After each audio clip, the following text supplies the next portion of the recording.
It's raining outside, and we are at 68 degrees. Now, they are saying we're going to get to around 70 today, but we're going to drop down in the 20s later this evening. So big changes coming our way here. Weather-wise, appreciate you joining us. We are at the library, and we want to remind you, if you have children at home and you can get them to this library story hour, it will start promptly around 9:30. And so trying our best to get that news out there. Appreciate them letting us use the coffee shop and us using the library. I keep saying coffee shop over and over and over again, but us using the library for our Thursday mornings, and a lot of things to talk about Humboldt City School-wise. We've got Miss Emily Burleson, also Athletic Director George Arbor with us today, and I know he's got a lot of things to talk about with basketball coming up here and other sports that are taking over, but you've got some academics also. Yes, I have some things to talk about, and then I'm going to turn it over to George because I know that everybody wants to know what's going on with when we're playing, where, and all the details, right. So I'll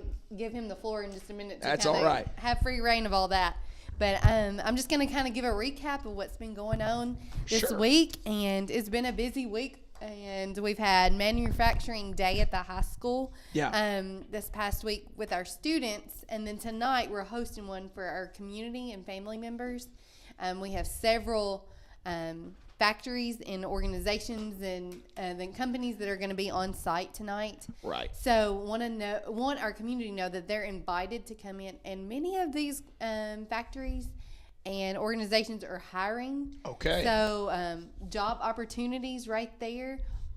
Even like, hey, we're going to prepare to graduate from high school and then kind of go right into the workforce, what to do from there. So the companies that came in this week talked about what it looks like once they leave high school, what they're going to do, how they can work their way up through the company. Sure. And also get their schooling paid for or whatever the case may be, Yeah. And so it's been a great opportunity. So tonight we're offering that for our families. Okay. And they're going to be set up at the high school from 4:30 to 6 o'clock p.m. So we want to make sure our families come out, support this, and be present. And, hey, parents, if you need a job, community members, if you need a job, this would be a great opportunity to come and meet with many of the HR directors for companies here in Humboldt. Yeah. So a special thanks. I'm going to give a few shout outs because we've had so many of them to come. Tyson and Jones, American Woodmark, Jackson State, TCAT, Pratt. Yeah.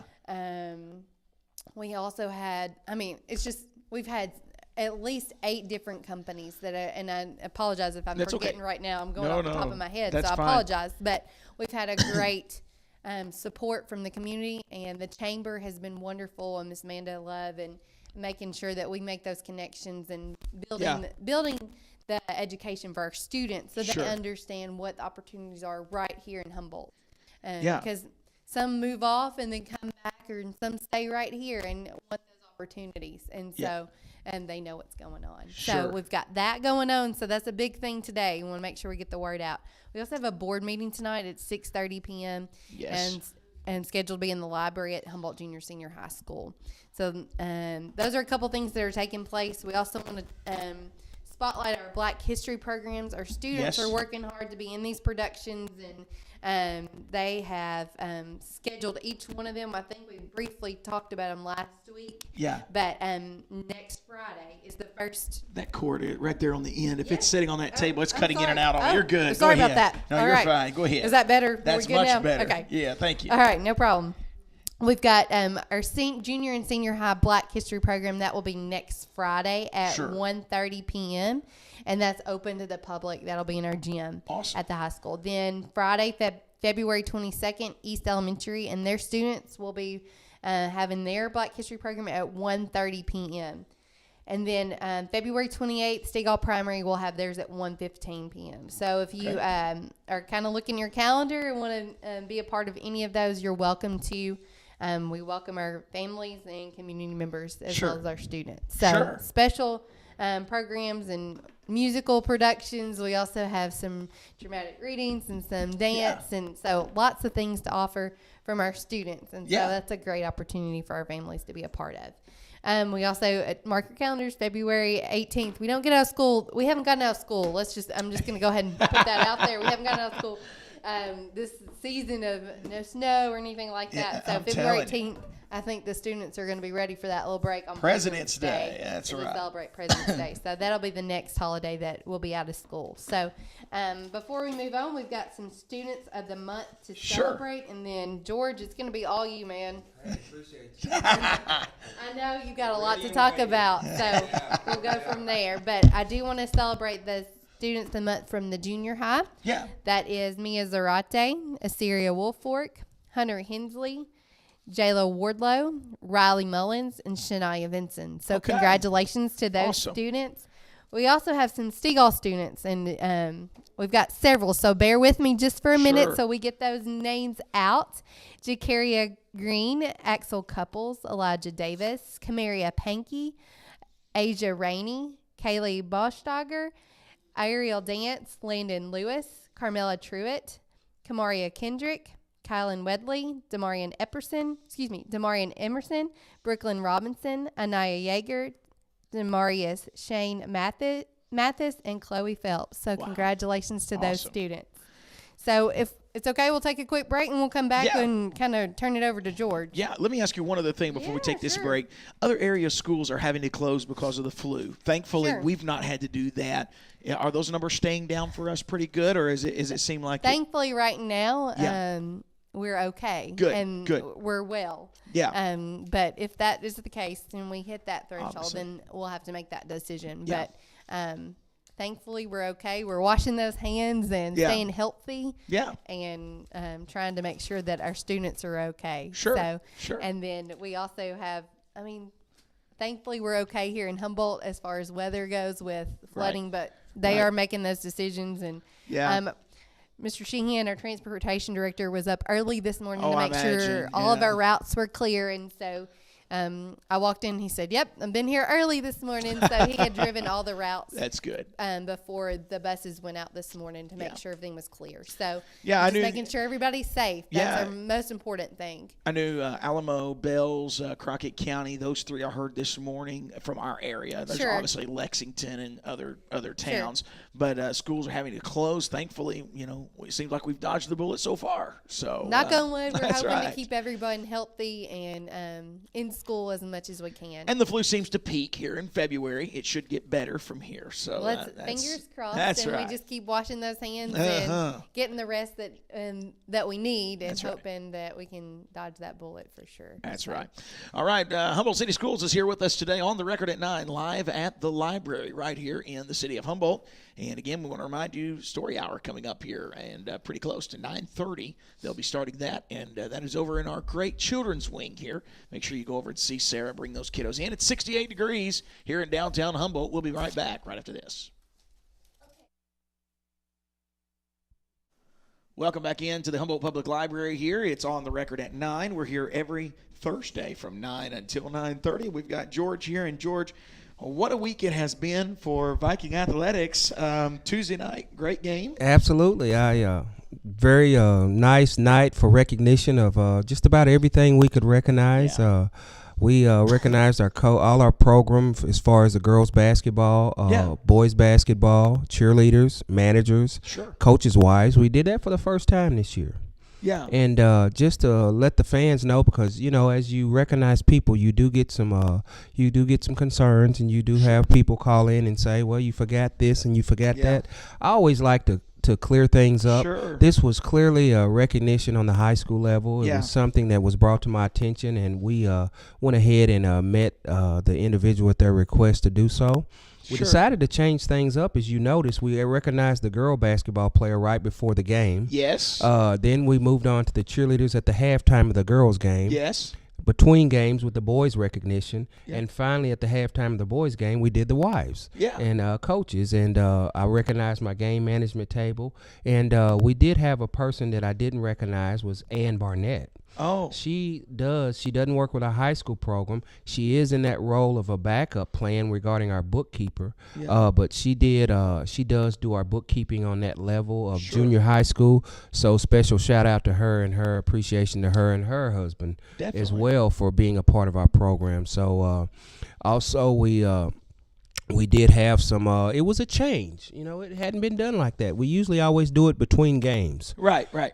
Pardon me, between games, and just for the fans to know, change is sometimes difficult to embrace. Yeah. But we wanted to give those students their own particular moment. Well, it kind of made a night out of it. It did. It wasn't just one little time that we had it. It kind of spread it out. I liked that. You had also a first, if I'm not mistaken. Okay. Both your boys coach, your head coach, and your ladies head coach had seniors to walk on the court this year. That was wonderful. And that's special. That was something that I would like to just take a little time to talk about as well. You don't always have that. No. That's a special moment. Of course, Coach Macklin is Anthony Jones's mother. Yeah. And, of course, R.J. Abernathy and Coach Abernathy. Those are two coaches and coaches' kids that they, at the end of the day, it's different. When you're a coach's kid, I'm not making any light out of it, but it's different. Yeah. You're under a lot more scrutiny. Yeah. You're, so to speak, under a microscope. Yeah.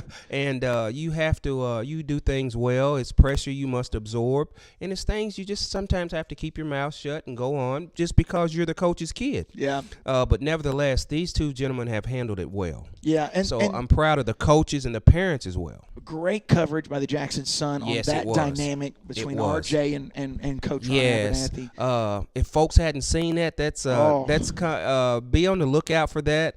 More information is coming. Yeah. I think it's hit the press, I think, at some point now, but most people may not have seen it. Yeah. So if you do, it's a documentary that's beautifully put together. Great. And I think our fans and our community will be proud of it and will enjoy it. Gives us a little recognition here at Humboldt. Yeah. And a special moment for those two gentlemen. And how do you keep, as an athletic program here, you're going into your last game of the season. We're going to be talking here in just a moment about they've already announced where we're playing and when we're playing. No doubt. The girls know who they're playing. The girls know who they're playing. So how do you keep them focused, because you're going into this last game of the year, and if you're not careful as a player on this team, you could feel like, well, this don't matter. Yeah, you really can. But here's the focus, I think. We need to emphasize, and our coaches are doing a great job at that. As I attended the district meeting yesterday in TCA, sure. Of course, everyone knows at Trinity that the school was closed for flu and sickness. So we did meet in the field house, the football field house that had been, I've been told that it was disinfected. And we were. Let me scoot over. No, I hope I didn't. But I tell you, when you walked in that place, it's immaculate, beautiful facility. So hats off to Ken Northcutt for letting us host that meeting in the wake of their sickness and some things that they had going on. So appreciate you, Ken, for doing that. But Gibson County is actually the host of our district. Okay, yeah. Chris Linesdale, he's the athletic director there and held a meeting there. And Ken is so graciously to have us at that particular location because it kind of acts as a central location. It's a big for gym. Many of the schools. Yeah, it's a big place. Yeah. So getting down to the nuts and bolts of this thing. Yes. Our girls will tip off. They are the 4 seed in the tournament. They will play Middleton, which is the 5 seed. Madison, excuse me, I said Middleton. There's so many M's in here. I'm going to go over these schools in a minute, and you'll probably understand why I say that. That's all right. But correction, thank you, Miss Emily. Our girls will play Madison at 6 p.m. Okay. On Tuesday. Yes. Okay. On Tuesday. At home. That is a satellite game. Let me give you a little background on how that was set up. The number 1 seed of both girls and boys, and with the girls it's Gibson County, of course. Sure. And with the boys it's Humboldt. The number 1 seed gets a bye, and then the 2nd, 3rd, and 4th place team, they play the satellite games at their place, depending on the higher seed. So we're the higher seed, and we'll get to play Madison. And as you well know, that game has been a pretty competitive game for the last 2 times we've met. That's I think it's a total of 5 points that actually separated us on our both wins there. So we're looking forward to that game. Fans, I do want you to know we're only taking TSSAA passes, press passes. Game management will get in and, of course, take care of their responsibility at the game table. And TACA passes. That is the yellow pass that the coaches get. The all-season pass will not be honored after season and during tournament play. That's understandable. Yeah, that's just a rule that we abide by, and there's nothing I can do about it because TSSAA does require a percentage of our sales on tickets. Well, they control the playoffs. They control the playoffs, Yeah. and that is that's the accommodation and the fringe that they get for getting us information and from doing what they do as a governing body over high school athletics. Definitely. So I repeat, no season passes will be honored during tournament play from this point on. Sure. Well, folks, you need to really want to go. You need to go to this game with the girls. No doubt. This game is huge for these girls. It is. They very won big. by 4. It was 44-40 the first time around. Right. The second time around, when it was at our place, Uh-huh. we won by 10. Okay, so that's 14 points, isn't it? Yeah. So I was worried. No. I was thinking about the one game we played at Oman Arena That's with right. Madison. That was the big one. It was That was the 44 to big 40. one. But now at home, we had a good crowd. Yes. The fans were in the game, and it helped cheer those girls on. So we need them to come out. Even though Right. you're going to have to pay the ticket price, if you had a season ticket, whatever, you're still going to have to pay that ticket price. These Right. girls need you in those seats. No doubt, Seth. I want to make an appeal to our community to come out and support our girls basketball program. We've done a fine job of competing this year. Yes. A very good job of competing. Who would have known that we would have been the 4th seed going into our district tournament? It looked pretty bleak there at the beginning of the season with injuries and things that plagued us. But we have come on and really upped the ante for our girls basketball program and doing a fine job. Jayla Cook was able to get back out and play a little bit versus her injury that she suffered early on, actually preseason before the season started in her first couple weeks of practice. So wow. We had that 4-game win streak where we won 2 division games. Right. That was huge for us as we would roll off wins against Middleton, Halls, Madison, Fulton County. I got it right here.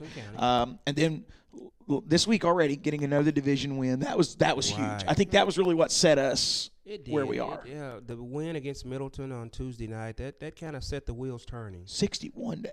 Yeah, our girls just like come out of nowhere and it was really they're on now fire. Middleton to their defense, they're a little down this year. Sure. They carried the torch last year. We went down there in the first round of the district, had to go down there at their place and play because we were seated where we were. Yeah. And that was a close game as well. Yeah. It was competitive. Yeah. And if you well know, Jaden Patrick had one of her best games. I think she put up over 20 points and had double digits in rebounds last year. Now we're also expecting, tomorrow night's game to be one that if these girls go in there and really play, they beat them last time 77-34. This is Halls on Friday night. Now this will be in their house. It will be at Halls, and don't want to put the cart before the horse. Right. But we do have one regular season game left. That's and right. We will be traveling to Halls tomorrow night. That's right. And playing the Halls Tigers at their place.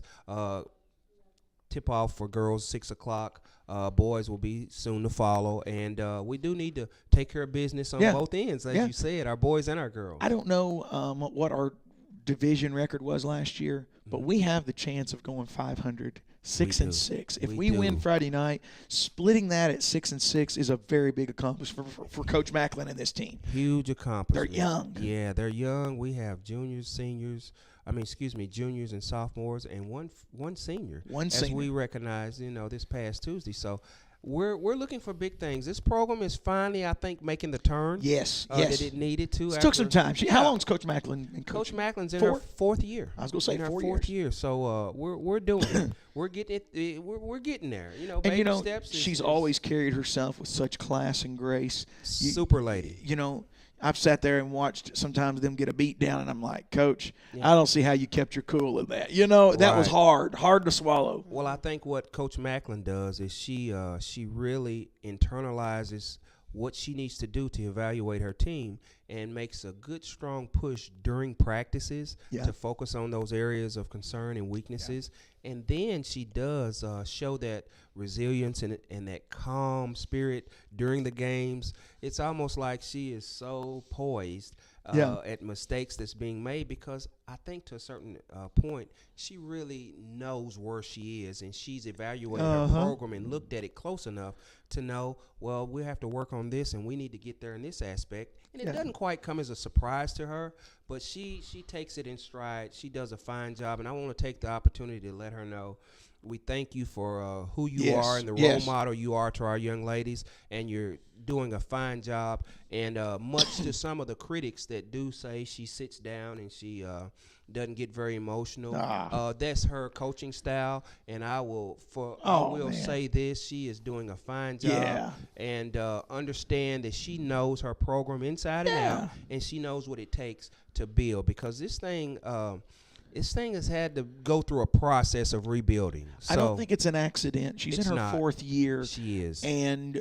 you've got now a young team that she has been working with. No doubt. Probably their whole high school career now. Really, yeah. So that's how you're starting to see. I mean, you look at Coach Abb's team. Yeah. These kids have been playing together for how long? So now we're starting to see these both programs, fruits of our labor, getting that consistency there. Yeah. It's huge. And consistency over time with these smaller schools and the program that we have, that means a lot, because you have to share athletes. Yeah. There's so many other barriers that you have to face when you're a small school, and that's not to by no means justify the competitive nature of the sports that we play, but that is a factor, and we've handled it well as a school district. Yeah, we have. And an athletic program. Well, I know we're in the final 6 minutes. I don't want to rob all of your time here, but I'm going to let you go ahead and do what you've come. Let me go on down and let you guys know about what's coming up with our district tournament. Of course, we all know that the game will be held in Humboldt. It's a satellite game on Tuesday with our girls versus Madison, 6 o'clock tip-off. Be there, guys. Come out, support our girls. I want every business, every community member, everybody that can come out and support our girls program, because this is a big game for us.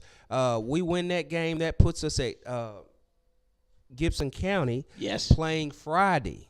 And we will have to play a number 1 seed, which is Gibson County.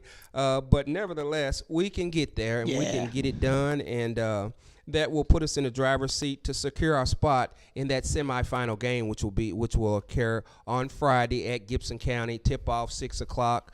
To be announced. Hopefully, we'll be there in that game. Yeah, I'm expecting big things from that game, and I think we'll make that cut. And we fully expect our girls to be there Friday, playing in that semifinal game at Gibson County. Great. Our boys. Let's turn it over to our boys' actions. We have a first district bye due to our record, 10-0. Yeah. 10-0. You know, we were 10-2 in the district last year. Mm-hmm. We're actually 11-0. 11-0 because there's 7 teams. And 11-0. And then we got to play Halls, which we have a chance to go 12-0 because that's another district game. Yeah. So this is another thing that's real special here. Hey, you go 12-0 in a district, and I think we've done that one other time. Yeah. One other time. Yeah. If I'm not mistaken, 2 years ago. Mm-hmm. Yeah, it probably was. Yeah. Jarrett Walker. Yeah. The big Cortland Martin. Those names you're still hearing in college ball. That's right. Those guys swept our district as well. So, but nevertheless, moving right on, we will be playing Saturday, 6 o'clock. We do have a little tie for that 4th and 5th seed to see who will play. That 4th and 5th seed in the boys' action, that will actually be Middleton and Madison. So, we'll have an opportunity maybe to see those guys again. So, hey, it's the way this thing is going to shake out. This time of the year, you've just got to be prepared. Yeah. It's a new season to those teams that haven't done well in the district. Mm-hmm. That's right. And it's taking care of business with those folks like us on the boys' side that's done it all year long. We just have to remain consistent. That's right. Mm-hmm. So that's where we are. I don't think any other information, but the championship games will follow on that Monday and Tuesday of the following week. Okay. And girls will be Monday and boys will be Tuesday. So will they play on President's Day then? They will. Wow. They will. And that's the way the dates fell this year. Okay. We're sorry about those dates and how it played off, but I will be looking at brackets today. We met yesterday, and this is information that's hot off the press. Sure. And it will be put in bracket form today. Okay. Coach Linesdale, as I said, Gibson County's athletic director who's hosting this tournament, will have everything laid out for us, and we are excited about postseason play. Yes. You know, we play Halls Friday night, the boys action. We beat Halls last time 96-39, so that was pretty big. So looking for a big night. Now, this is senior night for Halls. Yes, it is. So it'll be a big night for them as well. They should have a lot of fans in the seats. So no we doubt. need us to travel. It will be an atmosphere that will be fun-filled, and as we said, we against Middleton, they come out ready to play, and we had some things going on that may have served as a small distraction, but the main thing is our team fought through. Yes. They fought through a little adversity, and the way a normal routine was sort of interrupted, so we're good with that. Yeah. Sports Players of the Week this week. We have for the boys, Bobby Johnson. Come off that bench and hit them threes. Yeah, you see that kid My was just nailing those threes. So congratulations to Bobby Johnson. Yeah. Mom, stepdad is a big integral part of our program. Yeah. Provides a lot of meals for us down there at McDonald's. Yeah, I was going to say. We are so happy for Bobby Johnson, and shout out to Michaelina and Cedric Kuntz for That's awesome. raising a good young man there. Yes. And the girls' player of the week is Caitlin Armstrong. Awesome. She's played well. She's been a beast here lately on the boards, hitting shots, handling the ball. She's kind of done a lot of versatile things on the basketball floor. So we're hoping that that young lady continues that play. And congratulations to our players of the week, boys varsity, girls varsity. Looking forward to have Viking basketball here on the Good News Radio Network. We will be there live Tuesday night and Saturday both. Now, I'm going to be running in right on time Saturday. Colin has had a previous engagement in Nashville on Saturday. Okay. I've got a meeting in Dixon till 3 o'clock. So I'm going to start you're gonna driving cut close. back, and I'll drop the cut kids it and my close, wife off guy. at the house and get on over there. But we're going to be your there. spot will be there. Yeah, we will be there. I'm going to pre-record the game, Okay. pregame, Sure. and that way it can play, and I can walk in, get set up, and be ready to go by 6 o'clock. You got it, so man. You Tuesday, always got your spot. that's right. Tuesday night, Colin will be doing the play-by-play for the Sure. girls right here in Humboldt. And this is the way I always announce that because I don't want to take away from people coming to the stadium or the gym. But bring those earbuds with you.